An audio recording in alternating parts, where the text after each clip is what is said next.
Welcome everyone, Dr. Thor here. Get ready for Gnosis. Now I want to talk about extreme empowerment, superpowers, extreme abilities. This is, of course, is what everybody would like to be able to obtain. And even if it's just for your own self, I'm not entirely sure the benefits of demonstrating power. What does it get you? Now, unless you're using it for a practical purpose or you're performing for money.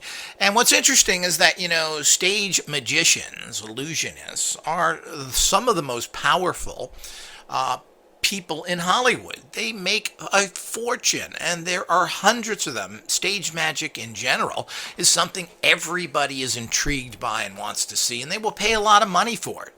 There are people making a fortune with it. Chris Angel, Penn and Teller.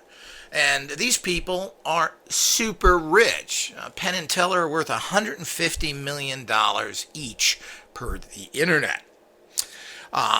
It goes on and on of this kind of massive draw, even in modern times, with special effects. All the movie stuff we've seen, we're still impressed by these, especially in person. It is certainly fascinating. I have been to magic shows in person, and they are interesting. I've watched a lot on TV, and it is fascinating, although I know it's all illusion and can pretty much figure out what they're doing because I know how they're doing it, so I'm not impressed by it. But people are. David Blaine has been thought to be a master shaman. The same goes for David Copperfield, who's even went out and spent a lot of money on rare magical texts. Of course, he has the money. He has a terrible reputation of being a tightwad jerk. I've heard this from many people, so I'm assuming it's true, but who knows. To give this illusion, he's even met with the Los Angeles Golden Dawns, I was told, so he can act like he's special, which I don't think he really has any serious interest in the occult sciences. I think he's just building an image and may find it fun and has money. These are investments if you buy classic old texts. But the big question is, can we as modern people achieve these amazing feats? Now, I've been reading a very fascinating book which I have reviewed called Spirit Talkers about North American Indians. Which is near and dear to any American's hearts, and of course is a culture that's here. I'm always amazed how so many people want to go outside to find shamans in Central America, Siberia, wherever it is, thinking that somehow they know something more. And I tend to think they know less. Our country is loaded with shamans. We have all the voodoo hoodoo people. We have all the American Indians. There's even Hawaiians who are in, of course, Hawaii, the Huna people. I mean, there are tons of shamans everywhere. And, of course, there are lots of modern-day shamans, if there is such a thing. Now, can we obtain these powers? Now, reading this particular book, which I do recommend, it's a little tedious because of the fact it's not the fact that this is a long book, but it's one miracle talked about after another, which are all basically lore. He quotes books that go back 150, 200 years. Are those good books? Well, are they any better than modern books? Well, I don't know either. It's hard to make a judgment on this. We think people know what's going on. They're more sophisticated and intelligent. They have some other areas that we think they know about. And of course, in modern times, did older people have this? The basic conclusion, which I find interesting, of people seeing this stuff 100 to 150 years ago, even 200 years ago, is that they were all tricksters, illusionists, conjurers, which is a common term for someone who is tricking you. We use illusionist today, but conjurer is a term that even the unamazing Randy likes to use. So, calling himself a conjurer, which is a trickster, a person who is tricking you by doing different things that you don't understand. So this is what the conclusion of the average person viewing them was. Was that good? Why did they come up with that? I mean, things that were done, including lightning inside tents, people that, of course, all the astral projection, bilocation, all those things are not specific to anything new or some other culture. Shamans around the world do all the same things, stopping bleeding. Now, we even have shamans that there are all sorts of, again, lore about, of the Hexencraft. And this is even more recent, of the immigrants that came from German immigrants, the Pennsylvania, they call them Dutch, but that's because the confusion of the words Deutschlander, which is what Germans really call themselves, and Dutch, so which the British confuse the two words, I'm assuming, or at least the Americans at that time. So the Hexencraft people, which is Hexen means witch, had special signs, had things they sent stated over bleeding and could stop. Well, none of this has been overly recorded well. And this is the big problem. We have no documentation of it to any great extent. Just as the author of this American Indian book doesn't have a single picture, doesn't have anything in there, has only done, by his statements, recording one elder, Black Elk, who he knew for many years. Yet he claims to have witnessed a lot of things, even though he really never says that specifically in the book except on rare occasions. So what are we to make of all this? What is it all about? Now, there's so much of this from every single culture. It has to be real. Now, I believe in all this and have performed certain things myself magically. Things have happened, not to the dramatic degree here, because can we as modern people do it, living in a Western society? Well, there are certain shamans living here, and I would say less than sophisticated conditions, that are able to reproduce some of this stuff. We don't know. Rolling Thunder, who I have met and went to a couple of weekend seminars and saw him demonstrate weather control and saw him heal some people. I've seen this personally, which is quite fascinating. So it's pretty hard to fake raining and so forth, particularly in the desert. So the whole idea is that, and of course healing is another thing. Of course they could be faked to some degree, but what is the point of that? And of course all great shamans are in themselves looking to impress you so that you give them empowerment that way. So they'll use different tricks, etc. Is there anything wrong with that? Of course not. Isn't religion a giant trick in itself? The guy in the sky? The Immaculate Conception? Really. People believe in the silliest garbage you could possibly think of. And everybody's tricking you all the time. There's this false veil of credibility, importance, etc. Doesn't your doctor trick you? Is he going to heal you? Ooh, in some other dimension, man. So the whole idea is that all of that stuff is very interesting. But can you do that living in Western society? Well, it's extremely difficult. Now, if you read these books as a advanced researcher, as myself, a person has reached the state of gnosis, and has studied in this field for over 50 years now, including written 35 books, 5 courses, yada, yada, yada, that I've done. So I'm a very advanced school person who's read thousands of books as well. So the whole idea, and experienced a fair amount of what I could. So what does it tell you? Well, I read in between the lines and I can pick out if there's anything. Now, none of these books really have anything practical in them. They don't give you much information. As I said, they're not how-to books, even though you can gain some of that. The one thing is the purification. Every shaman goes through some sort of purification. There's a price to pay for everything. So you have to prepare yourself. None of this stuff is instantaneous. But you got to remember that these cultures and obtaining medicine powers, and that would be what they call it in the Indian or shamanic tradition, is medicine powers. So you could call this occult powers. But that's a terminology that is generally used. Very interesting. And this has been witnessed by many, many people. But there's all sorts of problems, and particularly with Western minds and Western man, who ultimately experiences these things and doesn't know what to do with it. Andrei Pisharik was one of them, who studied with the Hunas for 4 years and supposedly went to very high levels. This is when the Hawaiians were kind of receptive to whitey.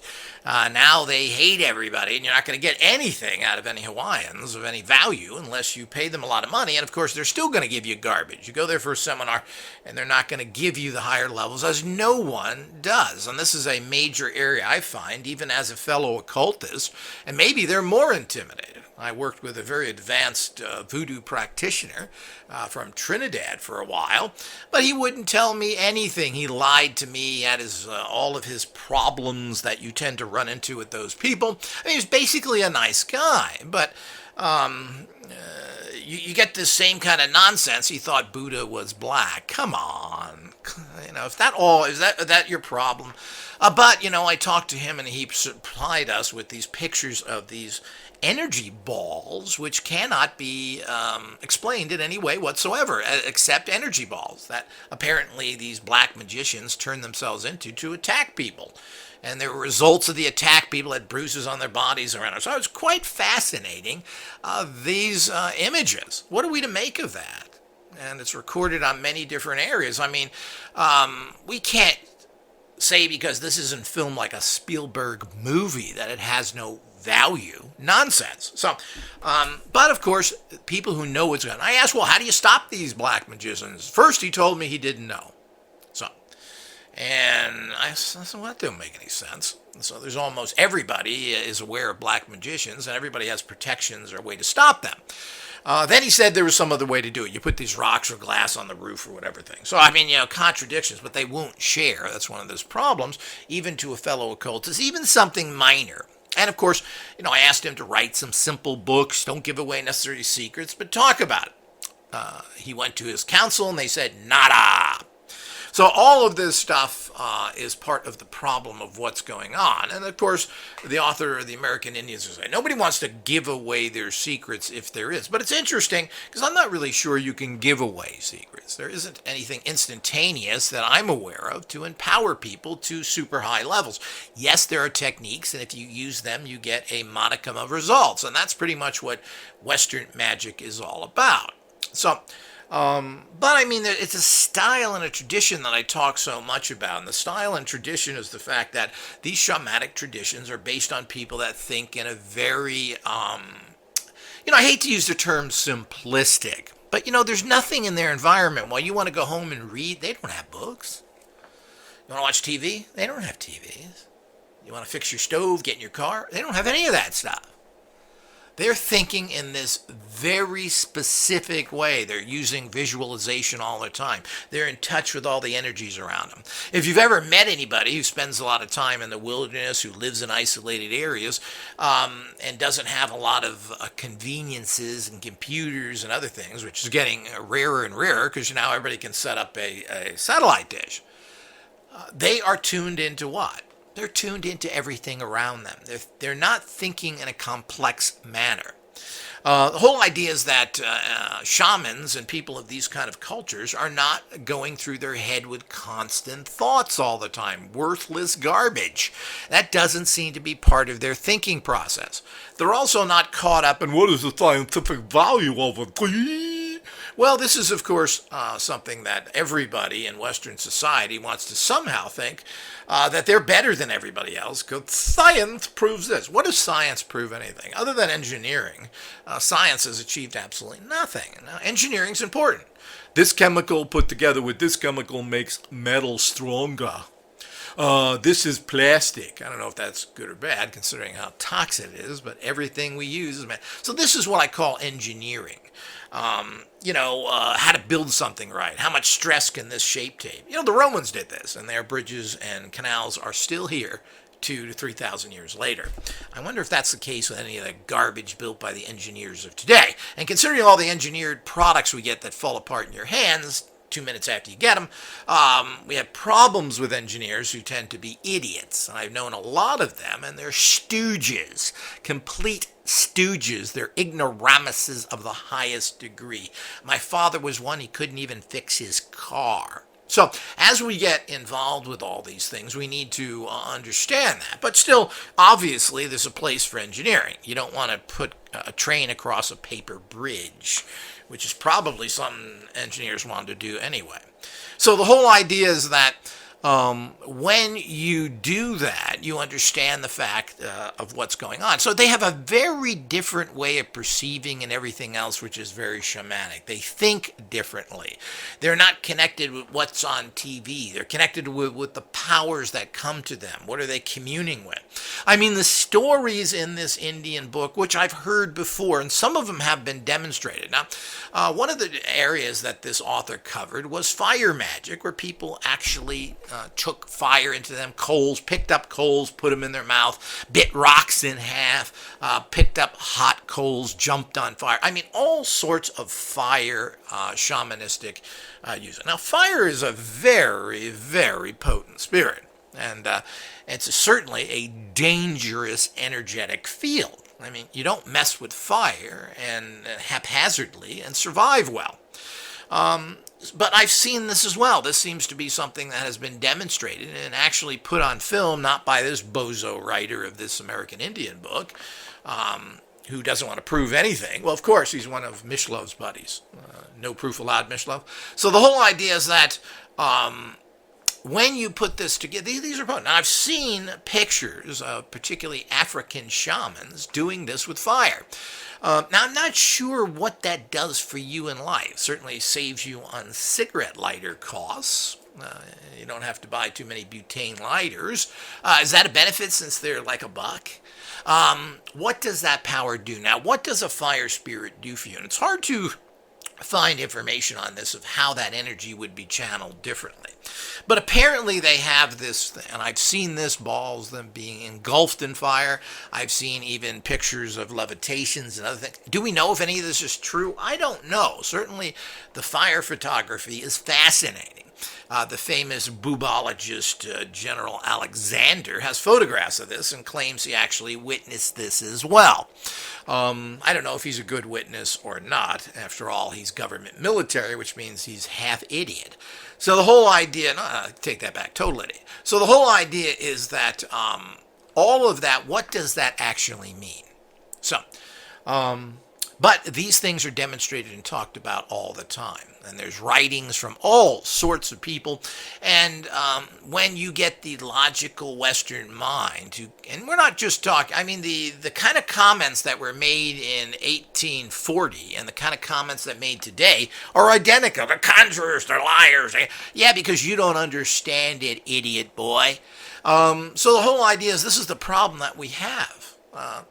Now, if you take that kind of mentality, and what everybody does, and I do it the same way to try and filter out, because the problem is what's happened by the dumb bunkers and idiot skeptics is they've set it up to make sure that there is a failure. That's what they're paid to do. Yes, they're paid.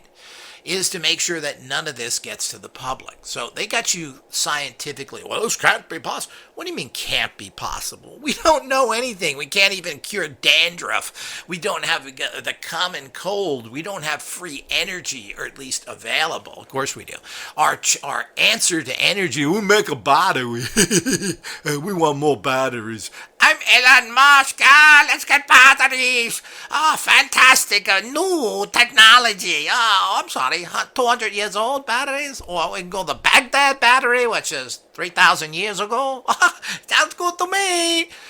So we have all this nonsense that we call. So the point is when you think like that and you come to, well, this can't be based on Newtonian idiot physics. And really that's what it is. It's idiot physics. It's kind of poor Newton who had some good ideas and was an alchemist and a radical Christian. That they would take his very basic things, which is needed as a transitory from primitive chemical makeup of things into energetic fields, otherwise known as quantum physics. So we needed these transitions, but it's old, worthless stuff. It doesn't give us answers and it limits us. That's why it's being dropped everywhere. So the whole idea is that everybody's got you set up to think this. If somebody tells you a story, the first thing you're thinking about something unusual or strange that happened is he crazy? First thing that comes to your mind if people say this is happening, oh, that guy's a paranoid. It's amazing how that has gotten to everybody's consciousness. That all of these pop up and it's a knee-jerk reaction. You hear somebody talk about aliens or something, oh, they're crazy.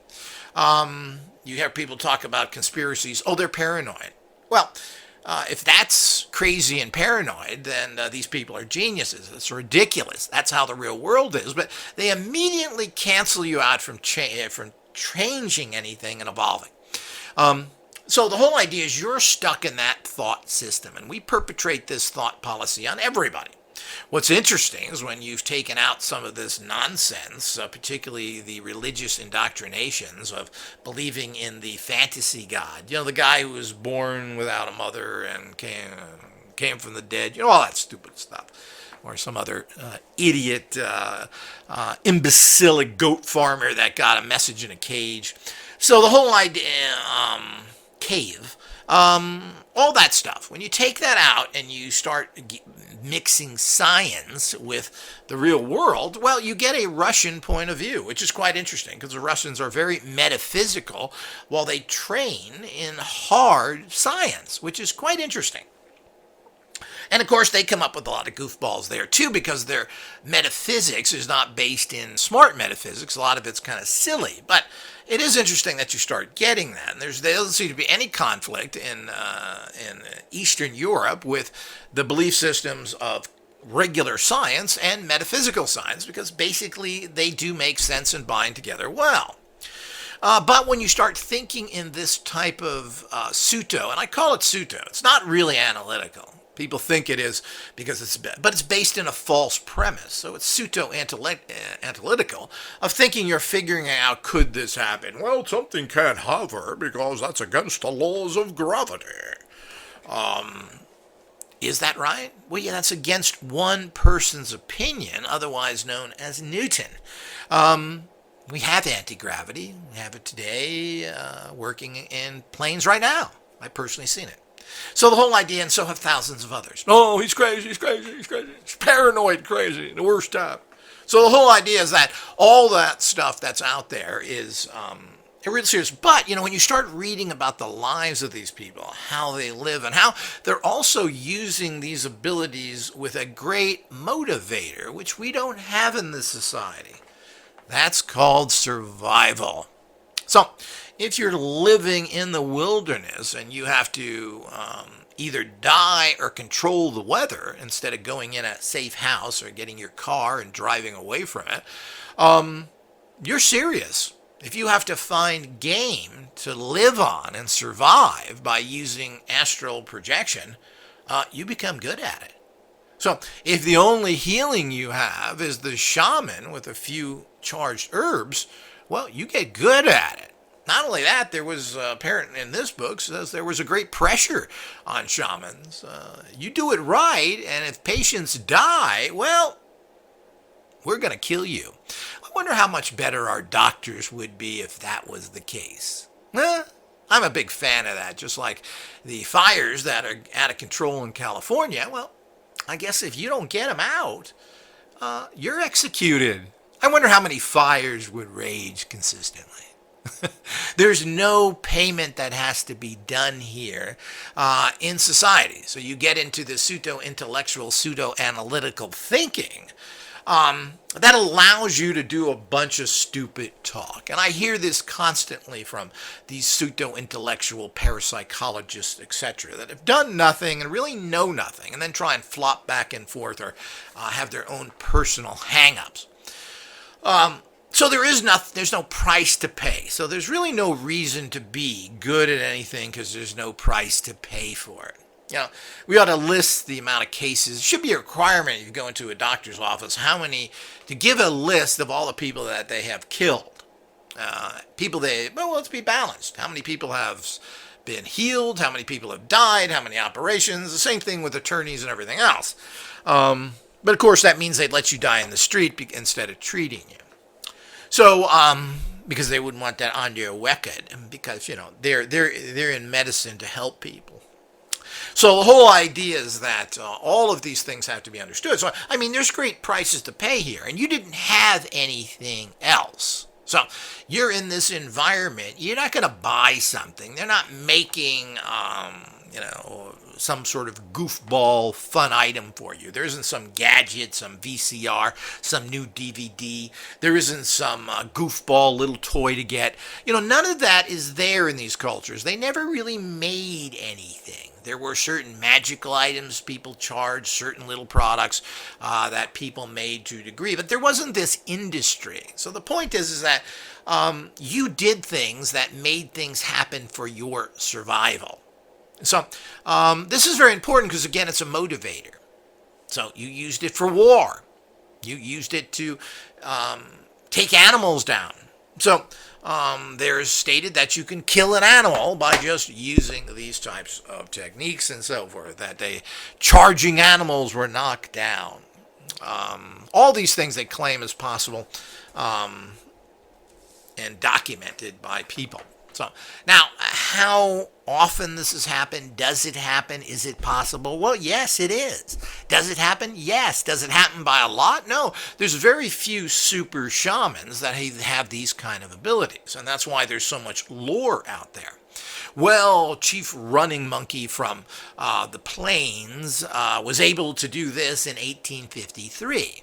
Well, he was the only one able to do it, and of course, that was, again, lore. We have no proof of it, even if some other person said it, whether that's a priest or a trader or someone else. And we don't know if they were setting up things to kind of freak out the white people who had this problem because of the goofy books they believed in, their religions.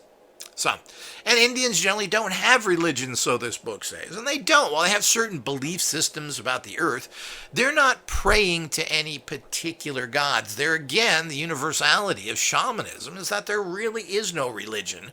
They're using spirit energies, whether that's a spirit of a plant, an animal, the earth. They're not using God forms like the West does again. And here we go again into completely different thoughts. So we're tapping into spirit-type energies. And, of course, the Christian church, particularly the Catholic Church, has all these saints. Now, these people had abilities, and then you were supposed to tap into them, which is quite interesting because that's how all occultism works.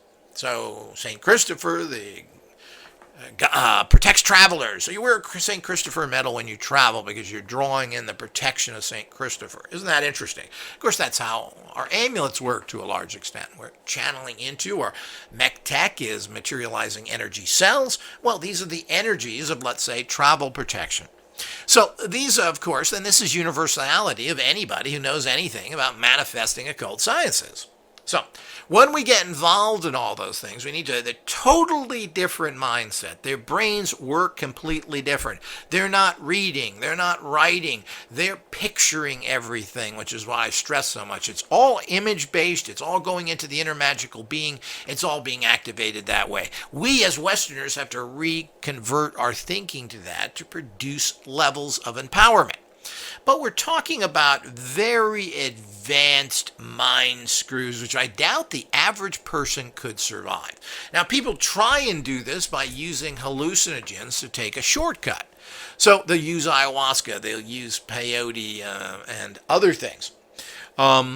Mescaline, you name it, of course, that's what they'll use. And of course, this is a shortcut for a certain degree, and you're supposed to go in and get powers and come back. But, the Western mind doesn't think like that. The Western mind thinks, let's trip, dude.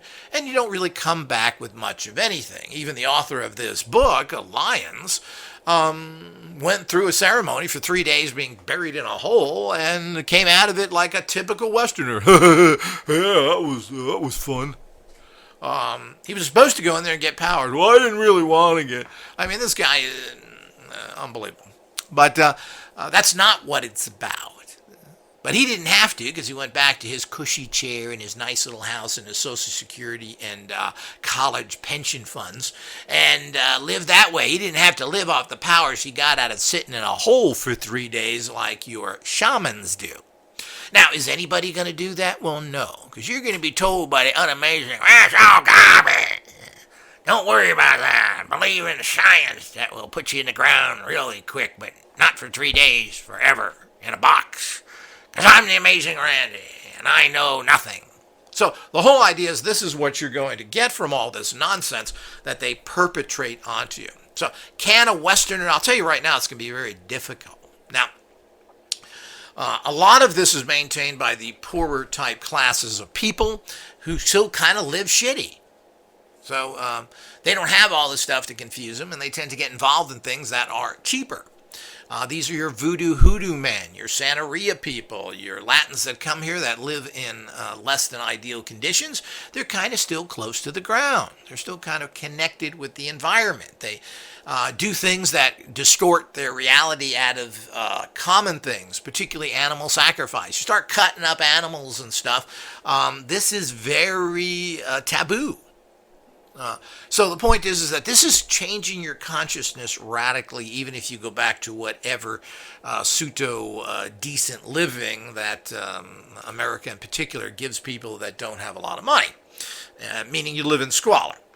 So the whole idea is that, or not at all, you live on the street. How nice, with all those money that America has. So the whole idea is that these kind of things that are out there are just not graspable by the average person. And to think that one of the problems, again, is this hero goofball worship, just like Lyons does. Lyons obviously is an Indian file. He worships these.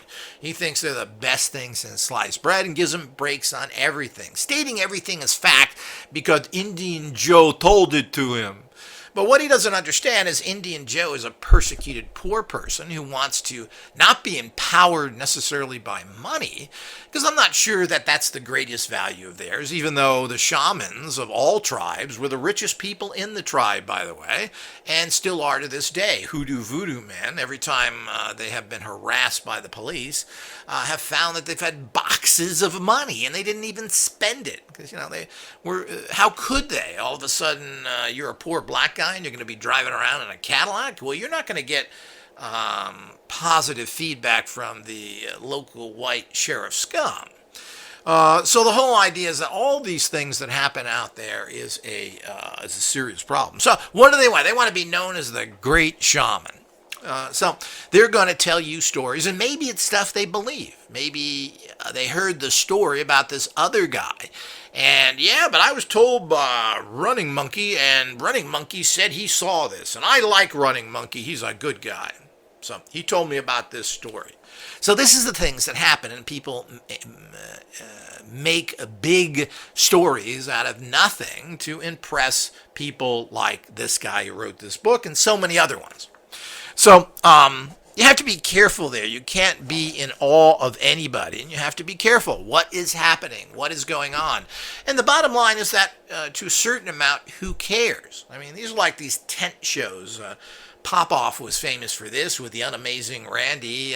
Unmasked him. He was getting messages from people in the his workers in the audience. So they'd fill out little cards, and your name is Billy. Oh, how did you know that? Well, you filled out a card beforehand. You didn't connect that. So these kind of things. Is there anything wrong with that? Well, isn't all of life a lie? You go to your doctor and pay him thousands, hundreds, millions, and or your insurance company does. That causes all these problems. Aren't they tricking you? Well, I think they are tricking you. You may get more, if we are to believe common idiot science now, the whole placebo effect, which couldn't be at a higher level than a pop-off show, with the music and the dancing and the funny voices and the holding of the book. Well, this is pretty powerful mind-screwing stuff. So, apparently none of this has worked, as with documentaries done on the famous guy Benny Hinn. They can't find anybody he's ever cured. Is that even possible? I guess the placebo don't work so well, as science wants to tell you, because they've failed, so now they want to tell you it works. Our science works, it's just working through you. What? So the whole idea is that all of this needs to be understood. So can your average person? Well, I don't think the average person. We don't think that way anymore. Our minds are polluted with figures and scientific understanding. And, you don't want to come out and say this is spiritual. You want to come out and say this is scientific. So, religion is scientific. So people want to believe in that. And of course, you don't want to come out and say that because then people laugh at you based on the fact that it doesn't have any credibility, it's actually the opposite. These kind of things have been going on for thousands of years and have this author I talked to briefly or communicated with on email stated that, well, science is about observation. And these things were observed. That's what the clinical understanding of it. Well, if you want to go with that understanding, then what is more powerful than proven lab research would be other people said they saw it, which I don't believe personally, but because you can't go by that. You go to an accident and you get 10 people there and they all tell you a different story. It's true because people pay attention to different things. So observation in itself is a very poor measuring stick of what's going on. Because you don't know. You can be tricked. We're tricked all the time with TV and these shyster tricksters that laugh at you while they take their money, called stage magicians. Who just, we tricked those idiots again. They paid $1,000 to see nothing. Chris Angel. So the whole idea is that all this kind of stuff that goes out there, we need to fully understand what's happening. So, can you go from your basic comforts, from your clouded mind, from your at least 16 years of education that most people go through, or 12, whatever it may be, and of course what's pushed on you by everything that you see on TV, etc., your mind is thinking completely different. Your mind cannot, and it's thinking in facts and figures and letters, not in images, so you have a problem. So this is what I try and deprogram people to not think like this. But it's a conflict. There's always a conflict, and that goes with it. So what is the answer to that? Well, certain people can go into that shamanistic reality if you want to go live in the Amazon for years and switch over and try and do that. But, when you come back to this society, there's going to be a serious problem here. And the serious problem is the fact that you're in a totally clogged world with signs and images spinning around, lights lighting up, and all the other stuff that goes with that. So you're not going to have that same kind of empowerment. Now, all these shamans that I'm aware of that have any kind of power are not people living in apartments or houses, any places. They're living on reservations in a very primitive reality, generally. They're not living in the lap of luxuries. So, which I think is very counter to being in touch with these kind of energies. So what is there? So the point is we have to also break down is what kind of energies are there. Now, as a manifesting scientist, and here we go again using that terminology, I believe in everything as a quantum physics understanding. Basic can be called string theory, where everything is a frequency. So a spirit or a fire entity should have a energetic, particularly energetic energy to it. So, but it's specific. So you could quote in radionic talking, you'd have a rate for the fire spirit that would tune you into that energy. So that's how we look at things today, of being able to tap into these things in a more what would be called techno mage, which is the basically, I guess you could call that a tradition that I like to follow. And I combine into the techno mage all these types of energies. I use alchemical occult oils, I use symbols from ancient cultures. All that stuff is combined into what, though? So you can run around naked, not eat, burn your eyes, whatever it is to change and produce chemicals to get you in better contact with that, which you could do if you're, and of course this is all part of shamanic practices. Pay big prices, you do all sorts of extreme stuff to get chemicals going in your brain, and to show the spirit that you're serious. Why would a spirit work with you if, I just want to borrow your powers for a minute, buddy? Well, spirits are not too happy about that, so you have to dedicate yourself. Prove it. You want to use the empowerment of tobacco? Well, you're going to have to smoke a lot of it, which makes you a lot of sick. Tobacco is pretty toxic, and I don't mean cigarettes. So the whole idea is that these are the type of things you have to do. Who's going to do that in modern culture? well, you're not in with it. You're going to do things that are very earth-based. So how do you get around that? Well, the point is you get this energetic signature, which is generally what is considered a rate. And here we go back to numbers again, which come out to numbers which are completely contrived and man-made.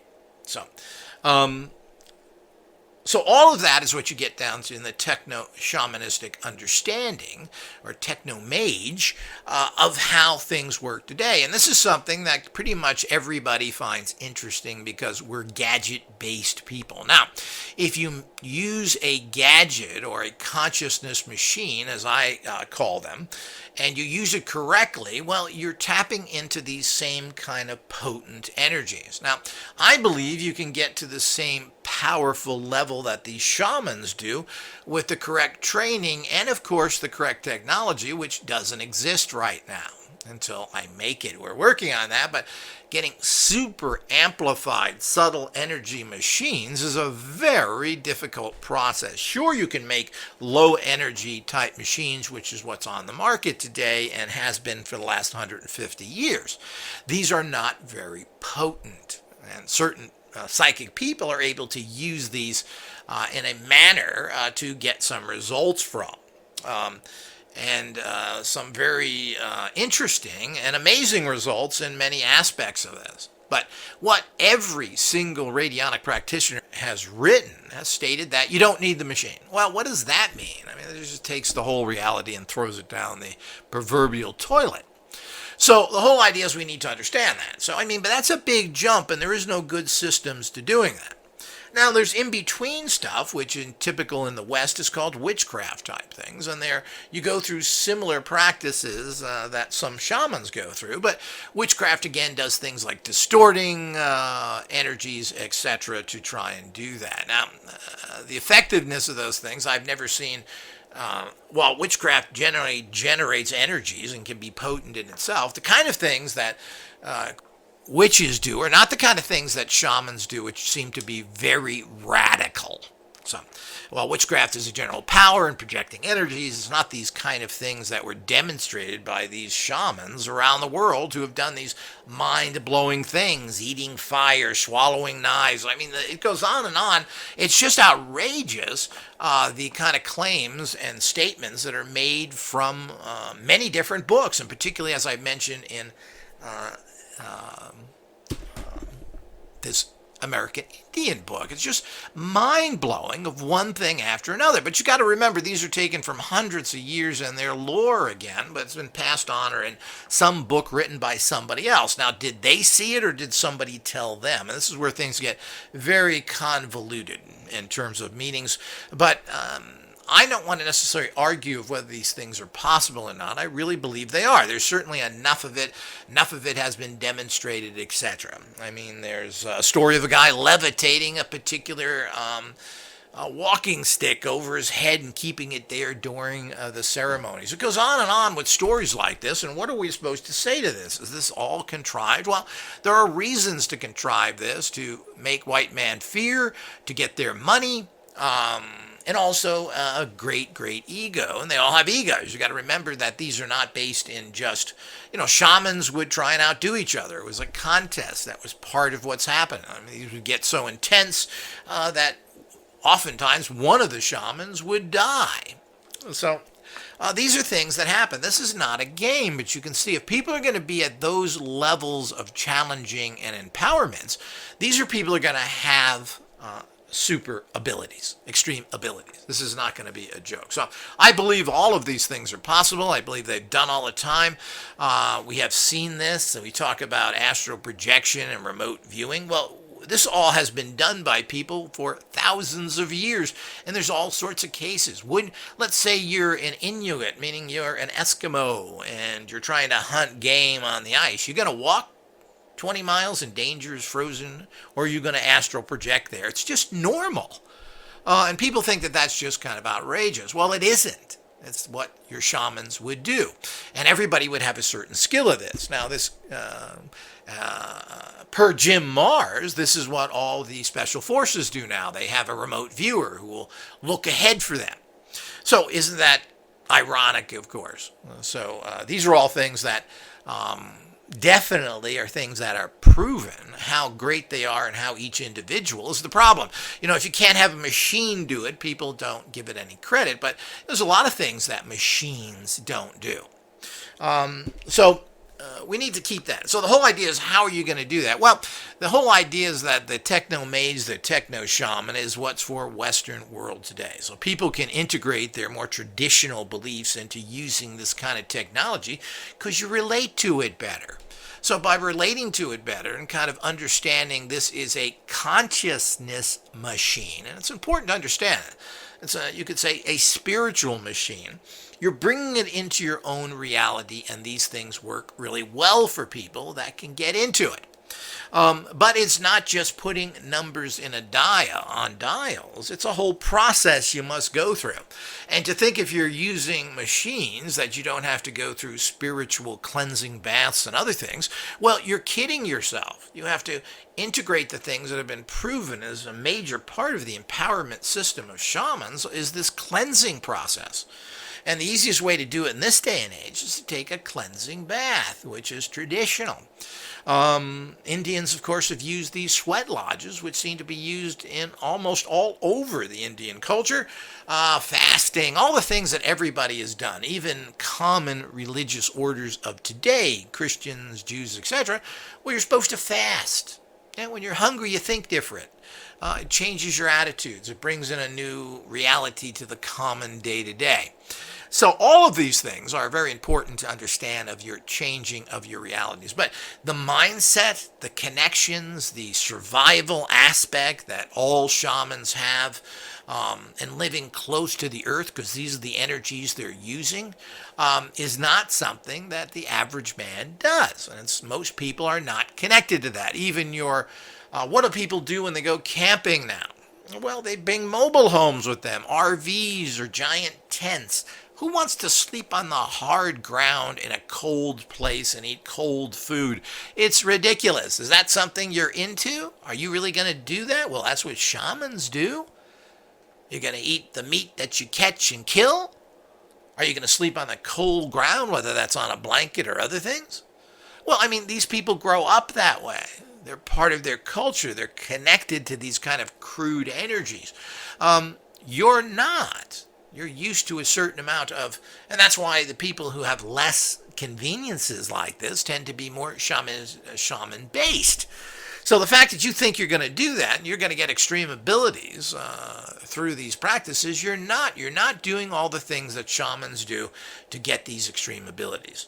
You're going to have to do a modified version. And I do believe that the right operator, because we tend to get all mentally based. Well, we're going to mentally do this. We're going to go into centered. We're going to open these energies. Well, this is all modern thinking. And these modern thinking, while it does have value, it's still based in kind of an analytical understanding. That's not what shamans don't analyze something. It's energy or not, and they're using energy, they're sensing it, they're pulling it in.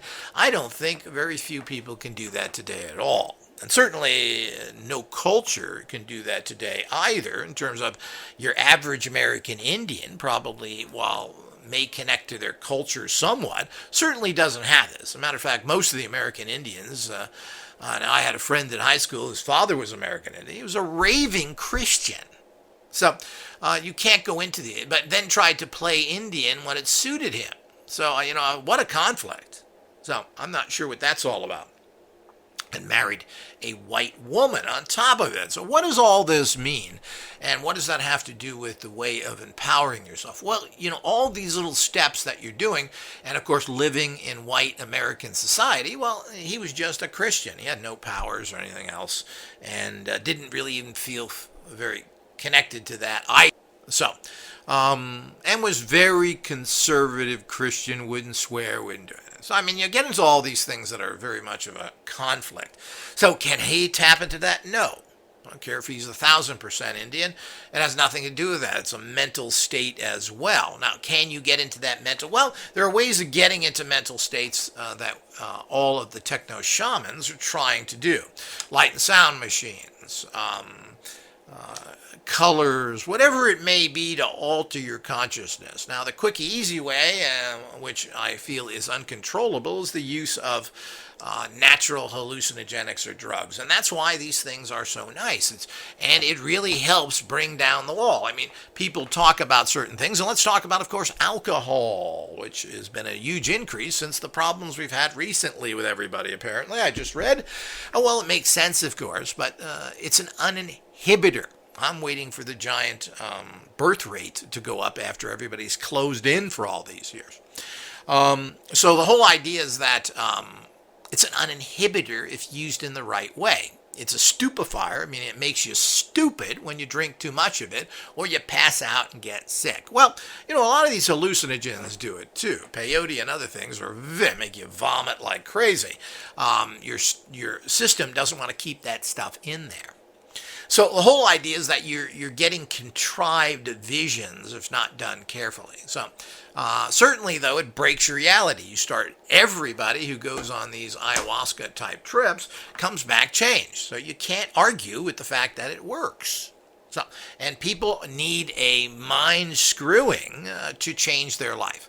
So I've heard this from so many people that it's just a fact now that because they took hallucinogens, whatever that may be, of course very popular with the older people that are generally 70 or so, where everybody was taking LSD. It was very common and used all over the place. And this apparently changed the way they saw the world. So, well, it works. There's nothing we can say. Are you getting power from it? Well, none of these people I know of got power from it. They changed the way they look at things, which allowed them to seek power, but none of them were too smart to actually get any kind of empowerments, even after years of this.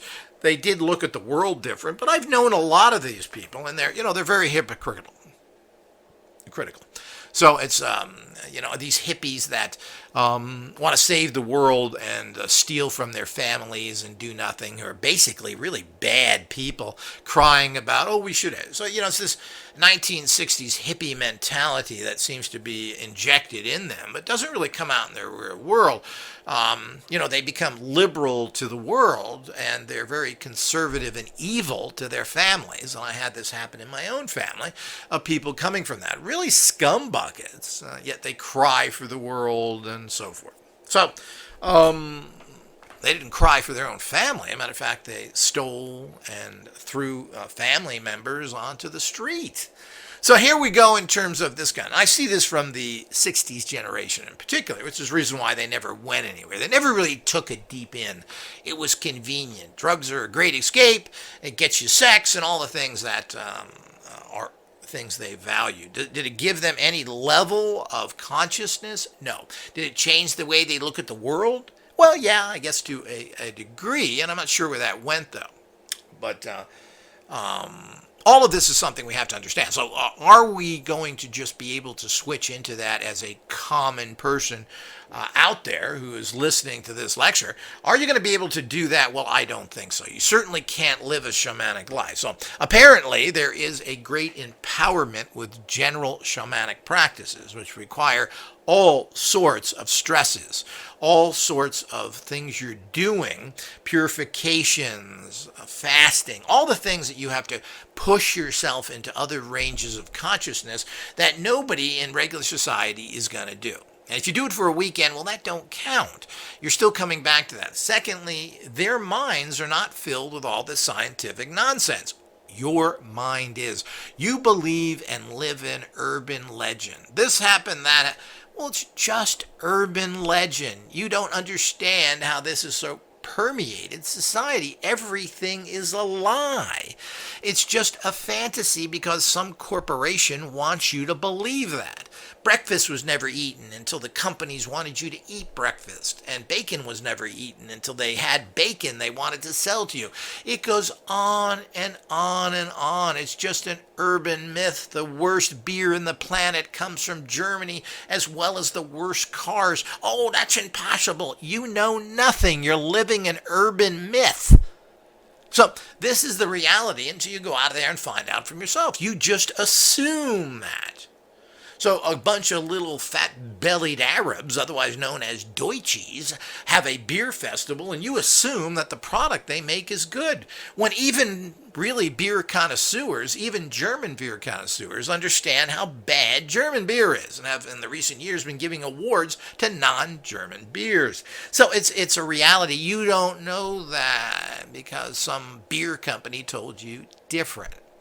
So the whole idea is that this is the reality of life that you don't get. So all this crap is in your head. Now, if you're a shaman, you don't know any of this stuff. You're living in the earth, you sense things, you can sense the energies of bugs, the ground, the sky, plants. You're going to get, you take plants that normally would maybe probably kill a Westerner, and you're able to take large doses of it. Or certain toxins, etc., that they take. So the whole idea is they're able to do this because they understand that, and it's done in a very cultural aspect. Generally, things aren't done just to do fun, like Westerners come down. Well, they say it's spiritual. Well, I don't think it really is. I think these are just trippies.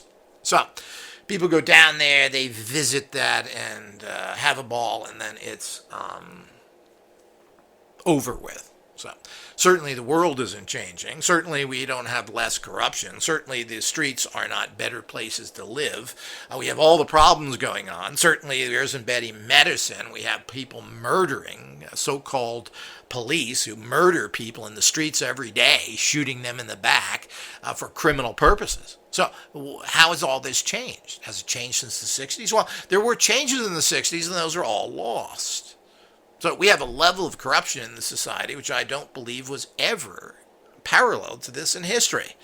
So we go on and on with these things, and you're not going to be able to do it. So if you're a Westerner, you're going to have to find a modified way of doing things, and that's using a lot of the tools that shamans may use and that are used in metaphysics in terms of the occult sciences, and you're going to have to integrate them into something that you understand better, which is some sort of technological consciousness machine. So remember, machines don't do anything. Computers do what you tell them to do in a program. And of course, consciousness machines work on what you put into them and then amplify them, tune them, etc., in a way that you can understand as a Western semi-scientific person. That is the big difference. It is completely different than any other system, and this is something that has to be embraced and figured out in this very technological society we have now.